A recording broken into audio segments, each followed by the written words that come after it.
Hello, good morning to all. देखो भाई last class में कैसे हैं आप लोग सभी? बढ़िया। ठीक है, लास्ट क्लास में हम लोगों ने देखो कंसंट्रेशन टर्म कंप्लीट कर लिया था और वेपर प्रेशर हमने स्टार्ट किया था। उसमें जो भी फैक्टर वेपर प्रेशर को अफेक्ट करते हैं उन सारे फैक्टर को हमने स्टडी करा था। आज हम डिस्कस करने वाले हैं vapour pressure of liquid solution.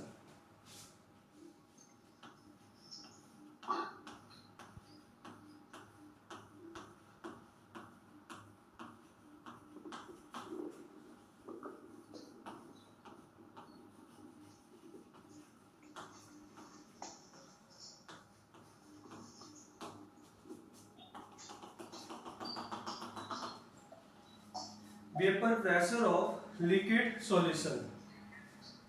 सबसे पहले भाई इसमें दो केस है हमारे पास। फर्स्ट है vapour pressure of solution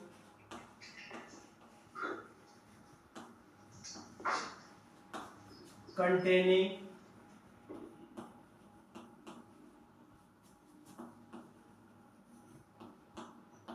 non-volatile solid।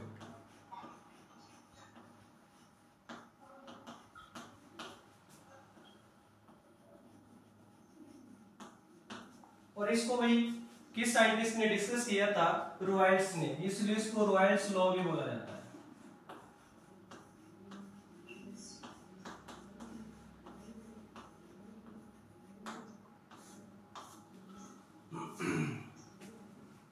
तो देखिए अब सॉल्यूशन की बात हो रही है, तो सॉल्यूशन की बात हो रही है मतलब इसमें कितने कंपोनेंट हो सकते हैं? दो कंपोनेंट, सॉल्यूट एंड सॉल्वेंट। हम बाइनरी सॉल्यूशन को ही डिस्कस करेंगे। अब इसकी हम 5 प्रॉपर्टी देखने वाले हैं। सबसे पहले नेचर, सेकेंड फिजिकल प्रॉपर्टी,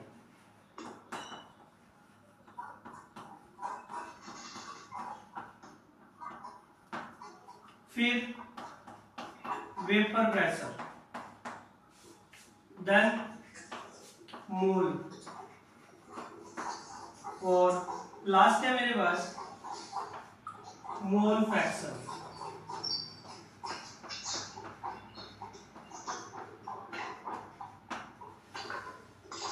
तो भाई अपने सबसे पहला केस है, आपने जो सॉल्यूशन बनाया, जो भी आपके पास सॉल्वेंट था पानी, उसके अंदर आपने नॉन वोलेटाइल सॉल्यूट ऐड कर दिया। नॉन वोलेटाइल सॉल्यूट बोले तो जैसे NaCl हो गया या शुगर हो गया।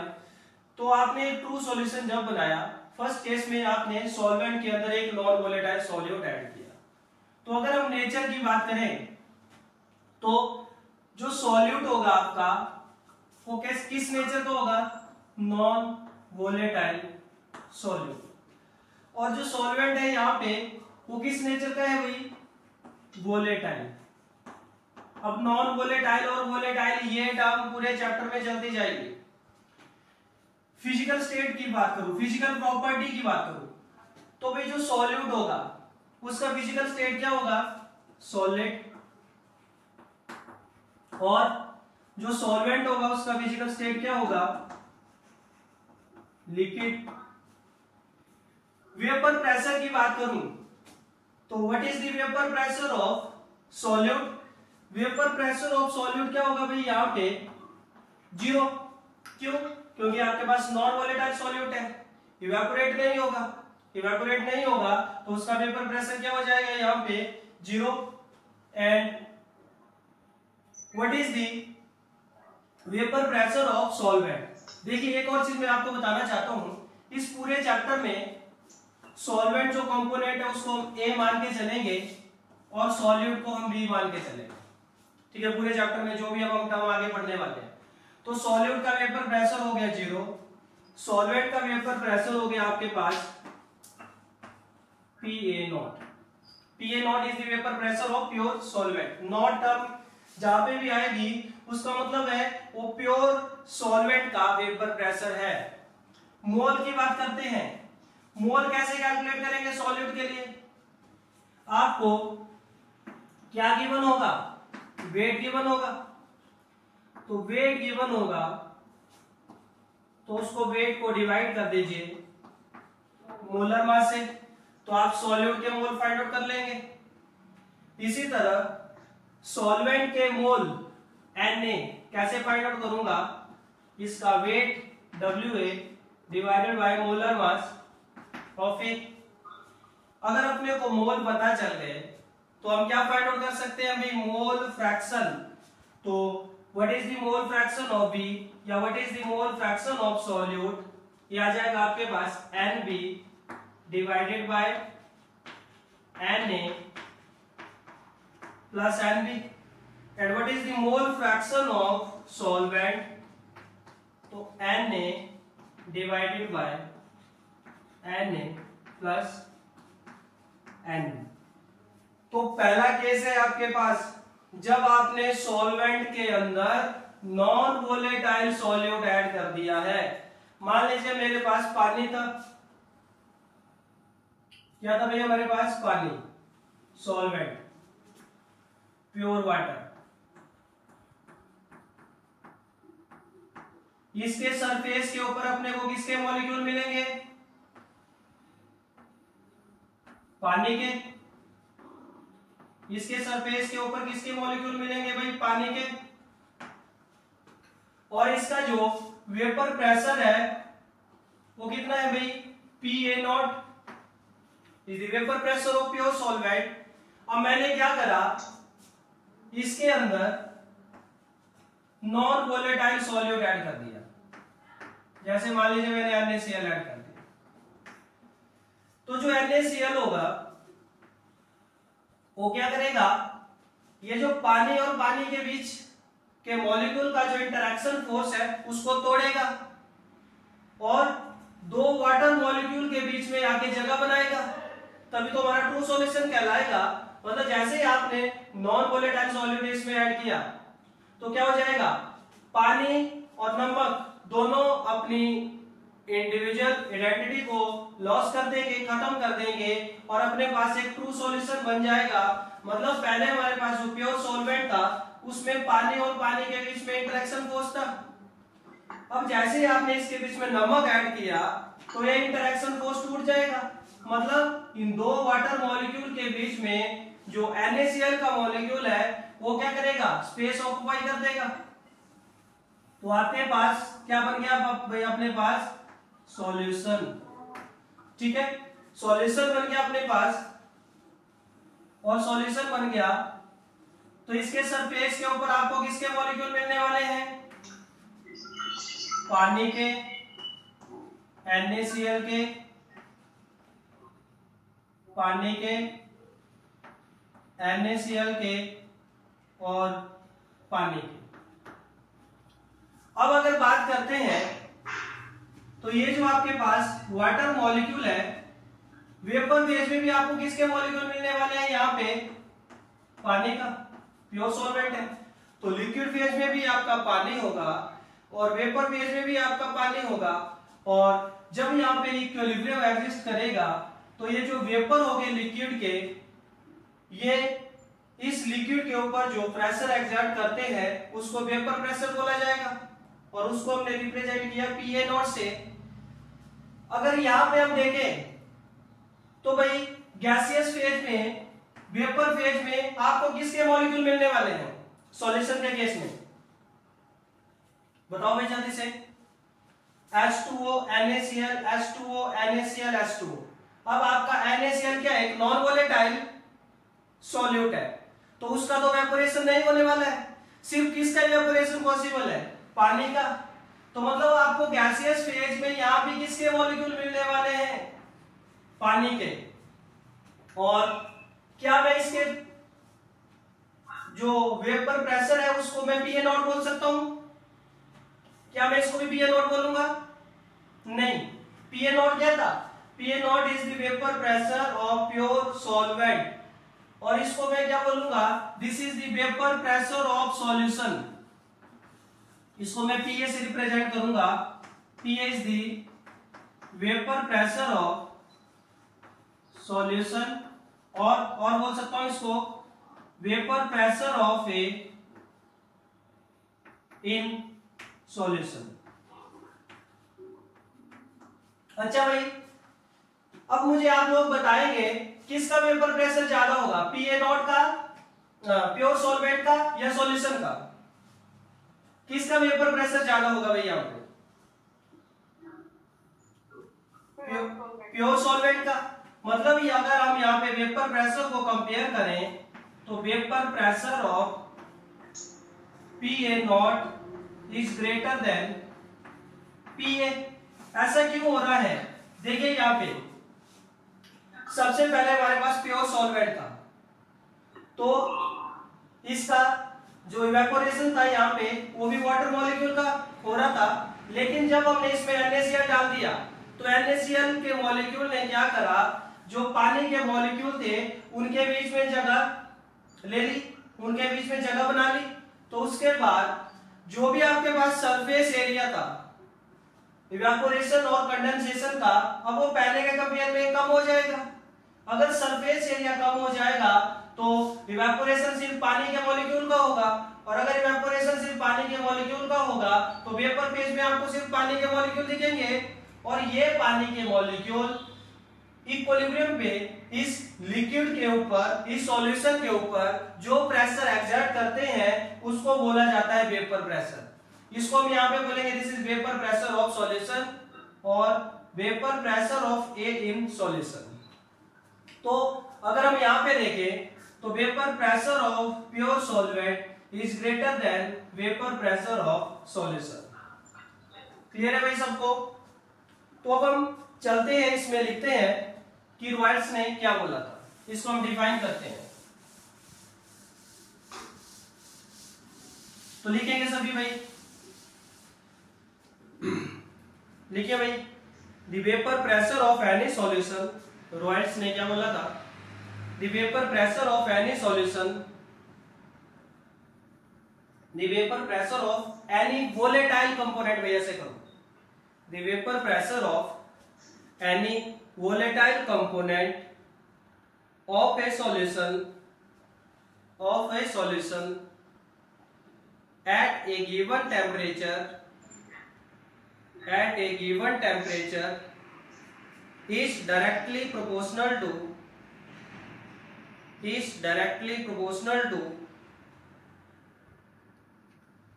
the vapor pressure of pure component,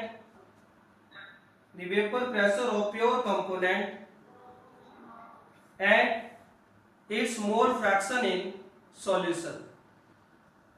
The vapor pressure of pure component and its mole fraction in solution. और क्या बोल सकते हैं, यहां पे भाई आपके पास आपने नॉन वोलेटाइल सॉल्यूट ऐड किया, तो जो सॉल्यूशन का वेपर प्रेशर होगा वो किसकी वजह से होगा, वो सिर्फ सॉल्वेंट की वजह से होगा। तो इसका मतलब क्या है कि vapour pressure of solution containing a non volatile solute is only because of solvent and it is directly proportional to the mole fraction of solvent in solution। और करके भी लिखेंगे भाई, और करके लिखेंगे the vapor pressure of solution,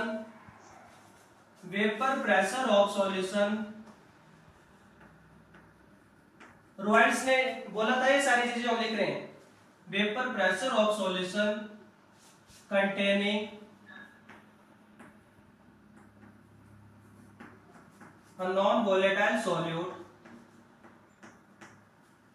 is only because of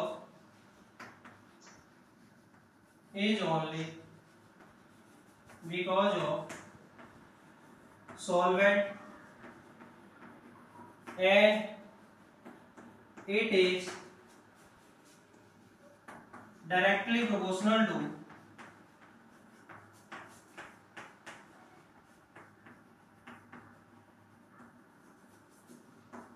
mole fraction of solvent in solution. देखिए हमने नॉन वोलेटाइल सॉल्यूट ऐड किया सॉल्वेंट के अंदर, तो नॉन वोलेटाइल सॉल्यूट का वेपर प्रेशर क्या है अपने पास 0।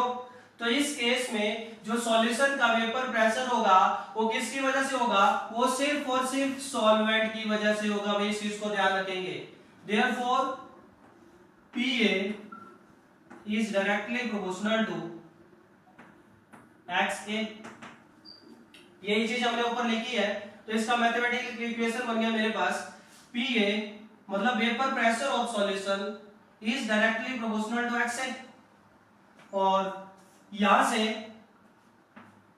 PA is equal to K into XA, where K is proportionality constant. K को कैसे कैलकुलेट किया जाएगा,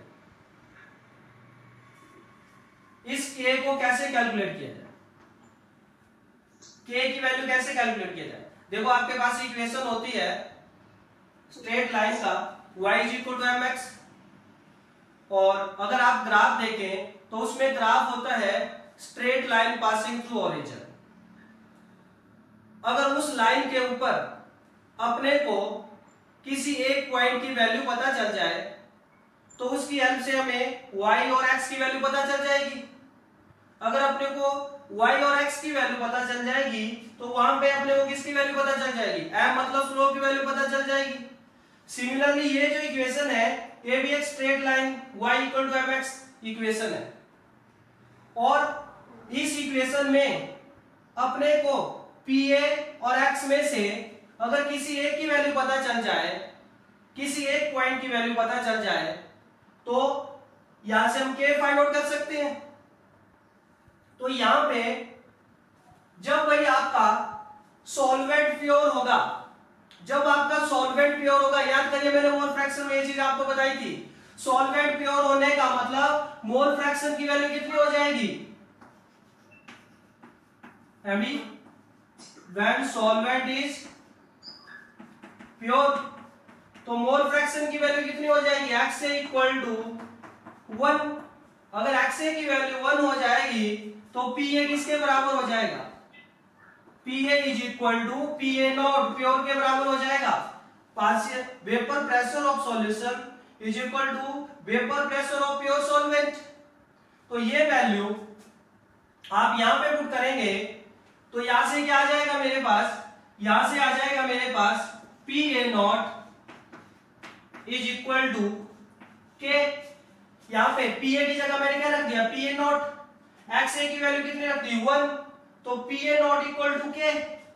तो ये PA नॉट की वैल्यू कितनी आ गई मेरे पास, K is equal to PA not. तो ये वैल्यू यहां पे सब्स्टिट्यूट करेंगे आप, तो यहां से क्या बन जाएगा मेरे पास, PA is equal to PA not XA। तो ये आ गया हमारा पहला इक्वेशन जिसमें से हम न्यूमेरिकल प्रॉब्लम सॉल्व करने वाले हैं। PA क्या है, vapour pressure of solution, PA not क्या है, vapour pressure of pure solvent, XA क्या है, मोल फ्रैक्शन ऑफ सॉल्वेंट। लिख लेना सभी। PA क्या है मेरे पास, vapour pressure of solution, PA not क्या है भाई मेरे पास, vapour pressure of pure solvent, और XA क्या है मेरे पास, मोल फ्रैक्शन ऑफ, बोलो भाई सभी, सॉल्वेंट। किसका मोल फ्रैक्शन है, सॉल्वेंट का। क्लियर है सबको। तो this is my first equation. अब देखिए यहां से ये हमारा फर्स्ट इक्वेशन आ गया, बहुत ज्यादा इंपॉर्टेंट है भाई। यहां से हम न्यूमेरिकल प्रॉब्लम सॉल्व करने वाले हैं। 5 इक्वेशन बनाएंगे हम इस पूरे के अंदर, और वो पांचों इक्वेशन में से एग्जाम में क्वेश्चन पूछा जा सकता है, किसी एक इक्वेशन से क्वेश्चन पूछा जा सकता है। अब अपने को पता है what is the sum of mole fraction XA plus XB, ये किसके बराबर होता है, 1। मोल फ्रैक्शन का सम कितना होता है, 1। तो यहां से अगर मैं XA की वैल्यू फाइंड आउट करूं तो XA is equal to 1 minus XB लिख सकते हैं भाई। तो ये वैल्यू यहां पे सब्स्टिट्यूट करता हूं, substitute this value of mole fraction XA in this equation, तो क्या बन जाएगा मेरे पास PA is equal to PA not 1 minus XB, और इसको अगर आप यहाँ पे सॉल्व करेंगे तो ये जाएगा मेरे पास PA not minus PA is equal to PA not XB, और यहां से अगर मैं PA not minus PA divided by PA not this is equal to XB, ये बहुत इंपॉर्टेंट इक्वेशन आ गई। This is my equation number 2। यहां पे एक और चीज मैं बताना चाहता हूं, कॉलिगेटिव प्रॉपर्टी हम डिस्कस करने वाले हैं। This PA not minus PA, this is the lowering in vapour pressure, lowering in vapour pressure, and PA not minus PA divided by PA naught, this is relative lowering in vapor pressure RLVP, and this relative lowering in vapor pressure is equal to mole fraction of solute। XB क्या है अपने पास, mole fraction of solute, तो RLVP is equal to mole fraction of solute। This is my second equation, very important। यहां तक किसी को कोई problem? ये टर्म हम कॉलिगेटिव प्रॉपर्टी में फिर से पढ़ने वाले हैं, तो मैं यहीं पे बता रहा हूं, वहां पे हम कॉलिगेटिव प्रॉपर्टी में RLVP के नाम से पढ़ेंगे। यहां पे हम जब अपने नॉन वोलेटाइल सॉल्यूट ऐड किया, यही चीज आप फिर से RLVP में पढ़ने वाले हैं। क्लियर है सबको? तो यहां से XB क्या है मेरे पास, मोल फ्रैक्शन ऑफ B, और इसको मैं क्या लिख सकता हूं भाई, PA not minus PA divided by PA not is equal to XB को क्या लिख सकता हूं भाई, NB divided by NA, NB लिख सकते हैं भाई, ठीक है। फिर देखिए आगे, यहां से अपने पास एक और इक्वेशन बनने वाली है। मैंने क्या करा, इस इक्वेशन का रेसिप्रोकल कर दिया। मैंने क्या करा भाई, इस इक्वेशन का रेसिप्रोकल कर दिया, तो देखिए मेरे पास क्या बन जाएगा, PA not divided by PA not minus PA is equal to क्या बन जाएगा भाई अपने पास,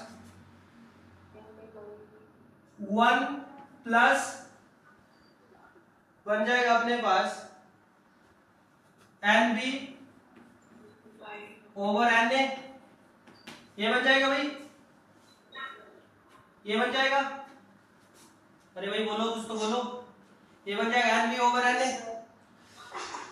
अगर मैं इस 1 को या सर आपने पूरी इक्वेशन का रेसिप्रोकल किया है ना? हाँ पूरी इक्वेशन को दोनों साइड, तो NA अपॉन NB आएगा, NB अपॉन NA नहीं आएगा, NA अपॉन NB, NB ठीक है ठीक है, this is NA and this is NB, ठीक है। तो ये आ गया अपने पास। तो देखिए अब इस 1 को इधर ले आता हूं, रीअरेंज करता हूं, तो ये बन जाएगा PA not divided by PA not minus PA minus 1 is equal to NA upon NB, और ये बन गया मेरे पास यहाँ पे PA not minus PA divided by PA not minus PA is equal to NA upon NB। PA से PA cancel हो गया, माइनस माइनस प्लस हो गया, तो this is PA divided by PA not minus PA is equal to Na/NV।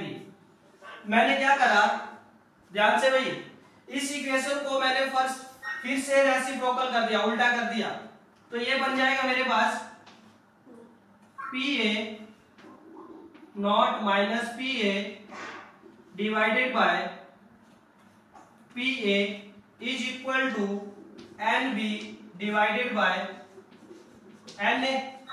तो ये मेरा third equation बन गया। बहुत ज्यादा इंपॉर्टेंट, यहां से भी हम प्रॉब्लम करने वाले हैं। तीन इक्वेशन बने अभी तक मेरे पास। This is my third equation. ठीक है, क्लियर है सबको? अब देखिए NV क्या है मेरे पास, number of mole of solute. लिख लेंगे, जिसको भी कंफ्यूजन है लिख लीजिए। NV is the number of mole of solute, Na is the number of mole of solvent. तो देखिए यहां से एक और इक्वेशन बनाना चाहता हूं मैं। यहां से एक और इक्वेशन बनाते हैं। This Pa not minus Pa divided by Pa is equal to NB divided by Na को क्या लिख सकता हूं मैं Na is equal to WA divided by Ma। ये लिख सकते हैं भाई, लिख सकते हैं। WA is the weight of solvent and Ma is the molar mass of solvent। तो ये यहां पे लिखा मैंने, तो this is WA into Ma। ठीक है, क्लियर है सबको? अब देखिए मैंने क्या करा, इस इक्वेशन को 1000 से डिवाइड कर दिया, 1000 से ही मल्टीप्लाई कर दिया। कर सकते हैं भाई, कोई पाप तो नहीं लगने वाला मुझे। 1000 से मैंने मल्टीप्लाई किया, 1000 से मैंने डिवाइड किया। अब देखिए मैं एक और रिलेशन बनाना चाहता हूं यहां पे, Pa not minus Pa divided by Pa is equal to NB divided by WA into 1000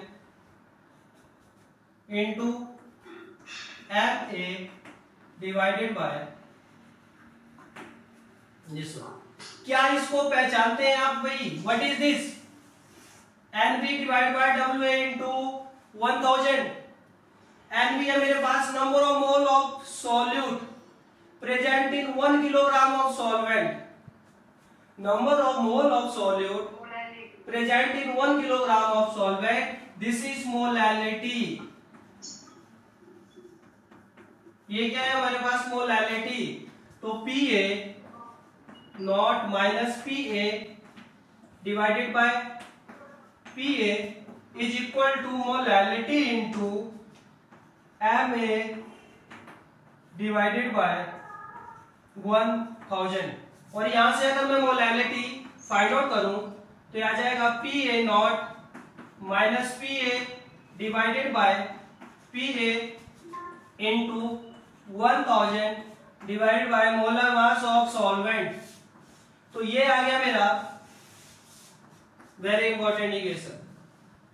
तो जो भी इक्वेशन बनाए हमने, 3-4 इक्वेशन जो भी बनाए यहाँ पे, इन सभी से प्रॉब्लम पूछा जाता है। सभी से हम एक एक प्रॉब्लम करने वाले हैं। तो पहले इसको नोट करिए, फिर उसके बाद हम इसमें से जो भी प्रॉब्लम अभी तक पूछी गई है, कुछ एक प्रॉब्लम डिस्कस करेंगे और इसमें से किस तरह का प्रॉब्लम पूछा जाता है वो भी हम यहाँ पे डिस्कस करने वाले हैं। क्लियर है सबको? यहाँ पे जो जो टर्म आपका यूज हुआ, Na क्या था मेरे पास? Number of mole of solvent. और Nv क्या था मेरे पास? Number of mole of solute. और भाई WA is equal to weight of solvent. WV is equal to weight of solute. इसी तरह Ma is the molar mass of solvent और Mb is the molar mass of solute. लिख लेना जो भी term हमने यहां पे यूज किया। तो Mb is the molar mass of solute. ठीक है, क्लियर है सबको?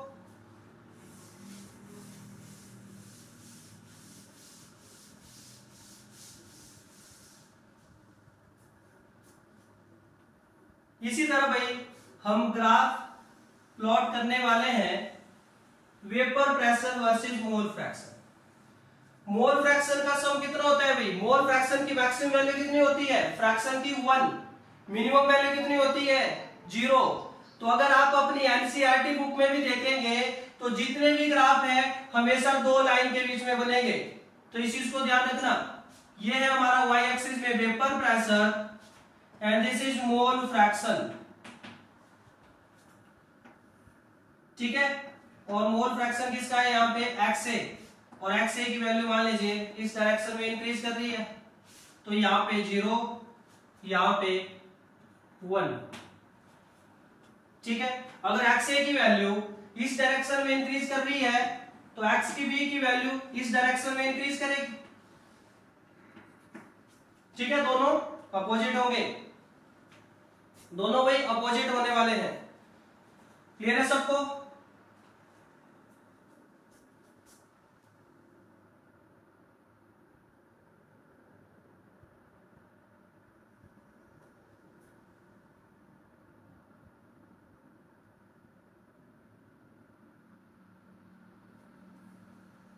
ठीक है, तो ये आपके पास ग्राफ हम प्लॉट करेंगे।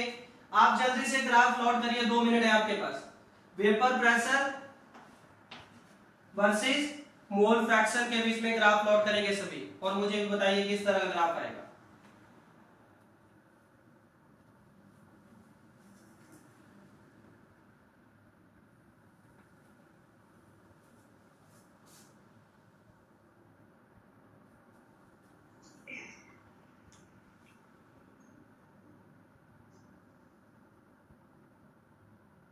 तो ग्राफ प्लॉट करिए भाई सभी vapour pressure versus mole fraction में।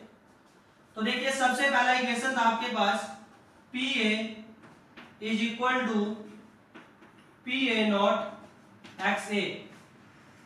तो देखिए जब आपके पास XA की वैल्यू 0 होगी, जब XA की वैल्यू 0 होगी तो PA किसके बराबर हो जाएगा? PA is equal to 0। जब XA की वैल्यू 0 पुट करेंगे तो PA किसके बराबर हो जाएगा? PA हो जाएगा 0 के बराबर, जो इस पॉइंट पे होगा, यहाँ पे ओरिजिन पे 0 पे। जब XA की वैल्यू मैक्सिमम हो जाएगी 1, जब XA की वैल्यू 1 हो जाएगी तो PA किसके बराबर हो जाएगा? PA is equal to XA की वैल्यू 1, तो PA is equal to PA naught. तो XA की वैल्यू 1 कौन सी लाइन पे है? इस लाइन पे। तो PA किसके बराबर आएगा? PA naught. ये है हमारा PA, तो ये कहीं यहां जैसे आएगा PA नॉट। तो अगर आप इस ग्राफ को देखें तो देखो ये ग्राफ भी आपका स्ट्रेट लाइन बन रहा है, और ये कौन सा ग्राफ है? This is PA is equal to PA not XA। तो ये आ गया भैया हमारा ग्राफ यहाँ पे। जिसको किसी को कंफ्यूजन है, देखो जब XA की वैल्यू 0 तो PA किसके बराबर हो गया? 0 के बराबर, तो इस पॉइंट पे होगा कहीं 0 हमारा। व्हेन XA इक्वल टू 1, तो 1 ये वाली लाइन है 1, PA किसके बराबर हो जाएगा? PA नॉट पे। तो इस 1 वाली लाइन पे मेरा जो वेपर प्रेशर है ऊपर की साइड इंक्रीज कर रहा है, तो यहाँ पे मान लीजिए मेरा PA नॉट पॉइंट है, तो इन दोनों पॉइंट को यहाँ पे मिला दीजिए, आपके पास straight line passing through origin graph यहाँ पे आ रहा है। केमिस्ट्री में सिर्फ 2 तरह के ग्राफ बनते हैं। अगर y एक्सिस और x एक्सिस में जो भी क्वांटिटी है, अगर दोनों के बीच में डायरेक्ट रिलेशन है तो हमेशा स्ट्रेट लाइन ग्राफ आएगा। अगर y एक्सिस और x एक्सिस में जो भी टर्म लिखी हुई है उनके बीच में इनवर्स रिलेशन है तो कर्वेचर टाइप का ग्राफ आएगा, कर्व बनेगा आपके पास। 2 ही ग्राफ बनते हैं मैक्सिमम टाइम केमिस्ट्री के अंदर। ठीक है, क्लियर है सबको? Yes sir. चलो अब इसमें कुछ प्रॉब्लम करते हैं। लिखिए भाई सभी problem.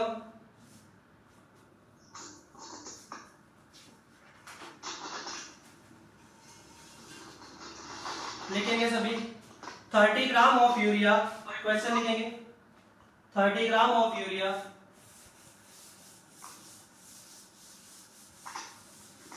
30 gram of urea is added in 45 gram of पानी water. 30 gram of urea is added in 45 gram of water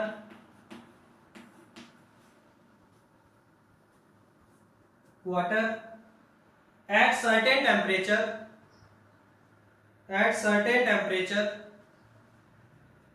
if vapor pressure of water at certain temperature if vapor pressure of water at that temperature is 300 mm of Hg is 300 mm of Hg,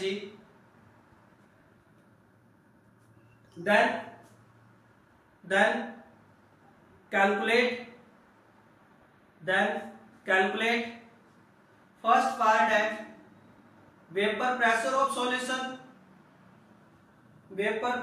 solution, second part है lowering in vapor pressure, next part है आपके पास third RLVP relative lowering in vapor pressure, next है mole fraction of solute and solvent,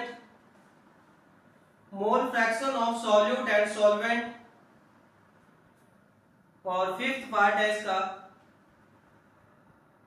molality of solution. तो जो आपको given है सारी value यहाँ पे पुट करिए और जल्दी से। मैंने 5 इक्वेशन बनाई थी, सभी से एक एक क्वेश्चन आपको गिवन है। इसी में 5 पार्ट गिवन है, सब फॉर्मूला यूज होने वाला है जो भी हमने 5 फॉर्मूला यहाँ पे लिखे थे। तो करिए जल्दी से भी।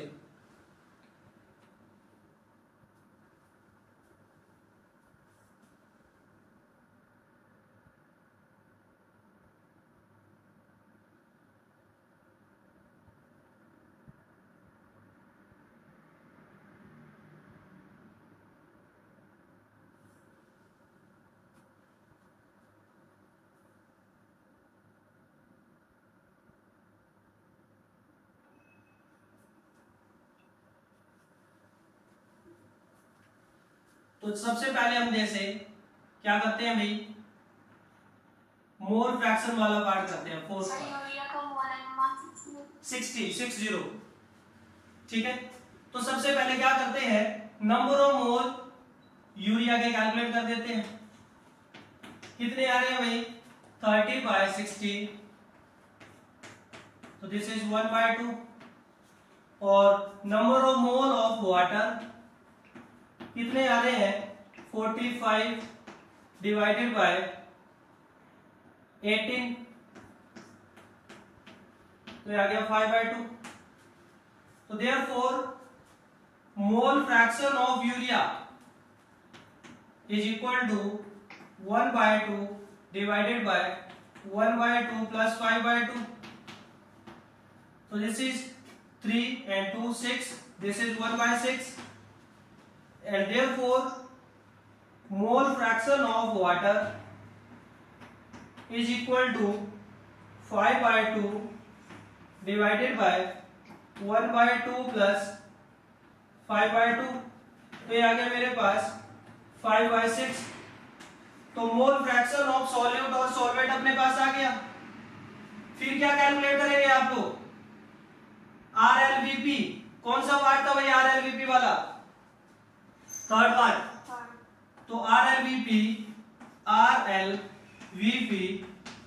That is PA not minus PA divided by PA naught, ये किसके बराबर होता है अभी? मोल फ्रैक्शन ऑफ सॉल्यूट, अभी डिराइव करा था हमने इक्वेशन। तो this is equal to mole fraction of solute urea 1/6। अब उसके बाद क्या करते हैं? First part vapour pressure of solution PA is equal to PA not XA, XA is mole fraction of solvent. तो PA नॉट आपको given है भाई, vapour pressure of pure solvent given है आपको 300 mm of Hg into mole fraction of solvent 5/6। तो ये आ गया मेरे पास कितना? 250 mm ऑफ Hg। तो ये आ गया आपके पास। तो फिर क्या कैलकुलेट कर देते हैं? Second part, lowering in vapour pressure,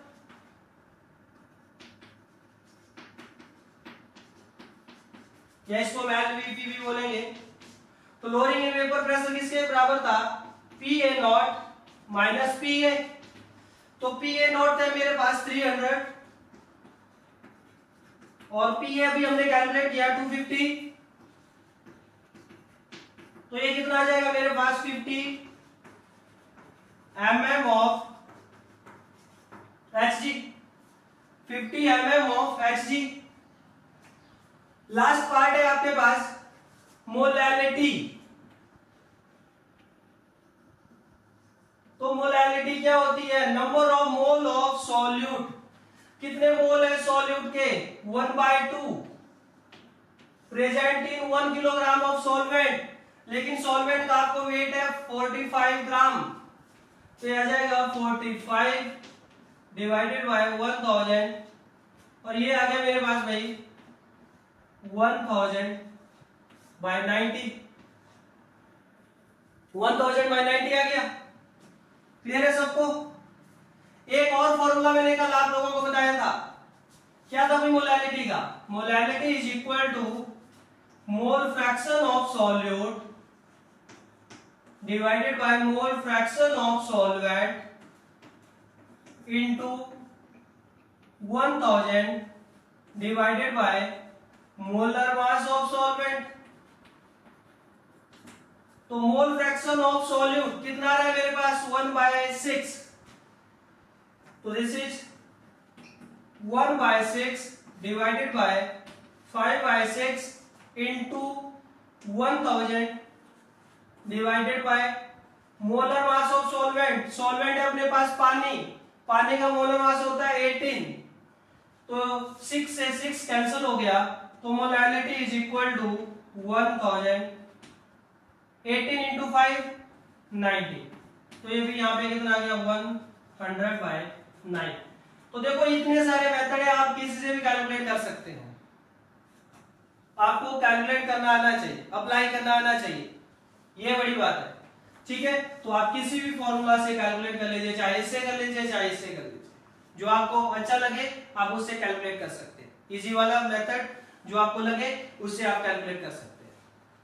ठीक है, तो चेक करो इसको, जिसको भी प्रॉब्लम है बताओ मुझे। ठीक है, बहुत बहुत इजी क्वेश्चन आता है। आपसे फॉर्मूला में डायरेक्ट वैल्यू पुट कराई जाती है, आपको फॉर्मूला में वैल्यू पुट करनी आनी चाहिए। अगर आप फॉर्मूला में वैल्यू पुट कर लेते हैं तो 4 नंबर आ जाएंगे भैया आपके। ठीक है, क्लियर है? नेक्स्ट है आपके पास, नेक्स्ट क्वेश्चन लिखेंगे जल्दी से सभी। How many gram of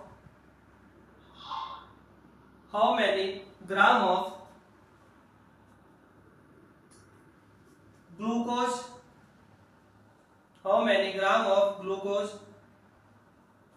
should be dissolved in 180 gram of water,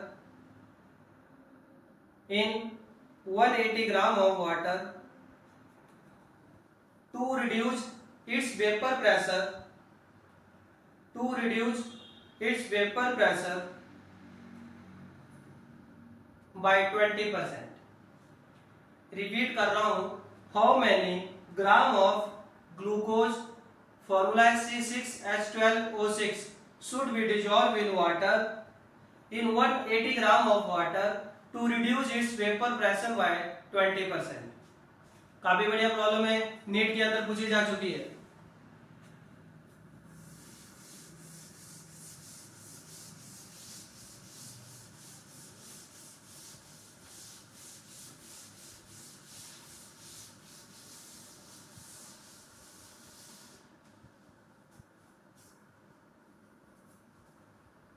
करो भाई जल्दी से।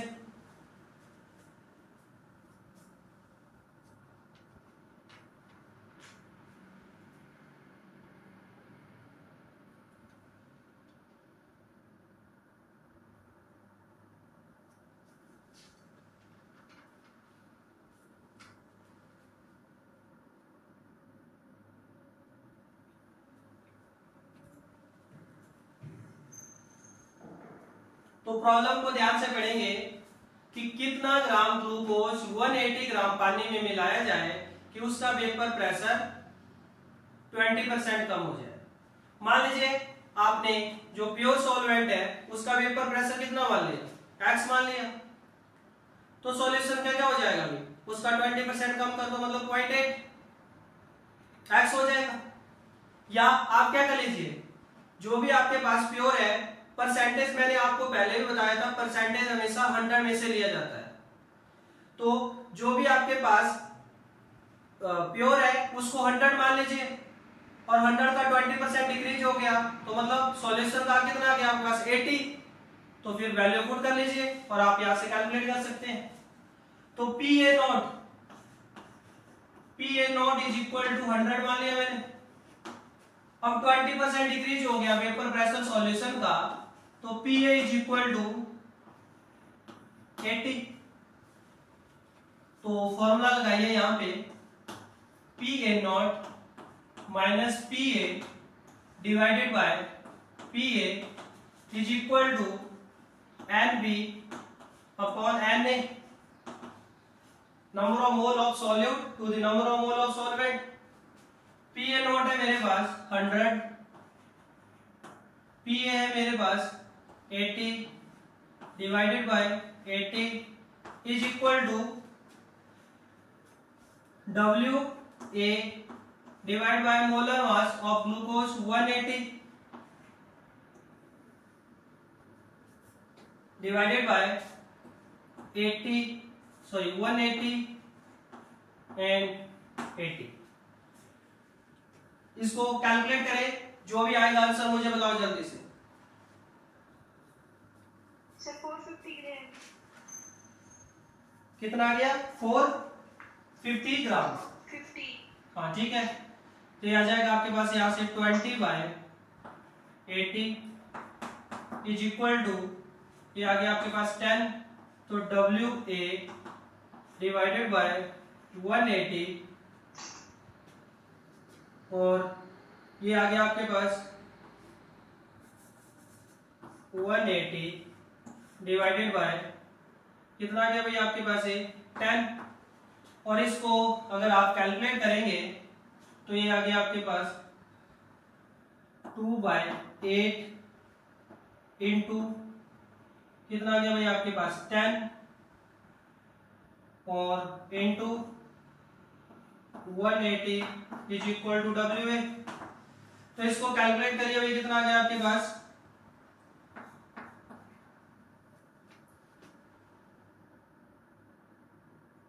क्या आ गया भाई आंसर, कितना आंसर आ गया भाई,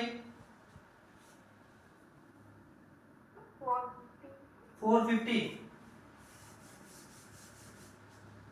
तो इसको अगर मैं सॉल्व करूं तो ये आ गया मेरे पास 2/8 into 10 is equal to WA by 180 और इससे गायब हो गया तो ये आ गया 4, तो दिस इज 10/4 इंटू 180, तो ये आ गया मेरे पास कितना 45 एंड दिस इज 450 ग्राम।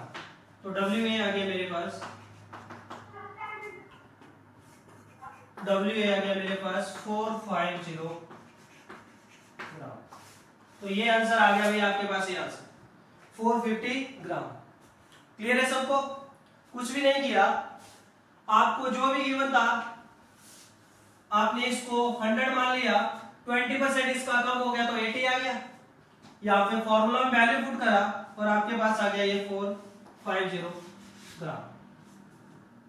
ठीक है, क्लियर है सबको? नेक्स्ट क्वेश्चन लिखेंगे सभी जल्दी से। 200 gram, sorry 20 gram, not 200, 20 gram of non-volatile solute, 20 gram of non-volatile solute is dissolved in 156 gram of benzene, is dissolved in 156 gram of benzene. If vapor pressure of pure benzene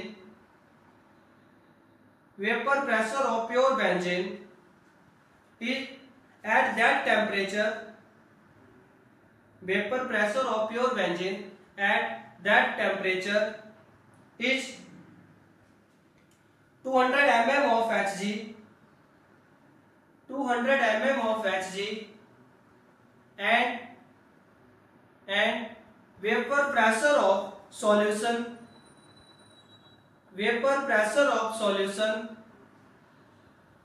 is 150 mm of Hg, 150 mm of Hg, then calculate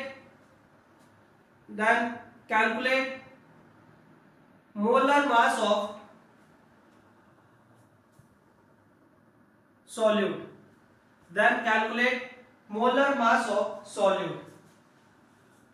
तो करो भाई जल्दी से।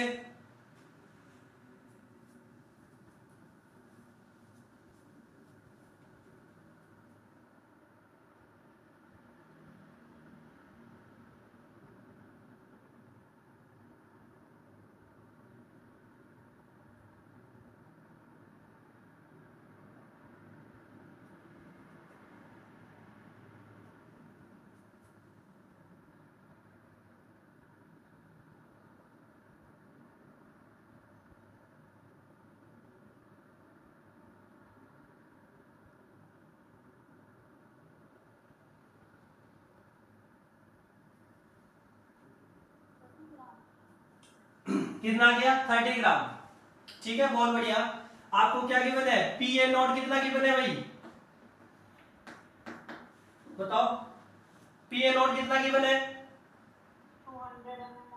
200 mm of Hg, and P A solution का vapour pressure कितना given है? 150 mm of Hg।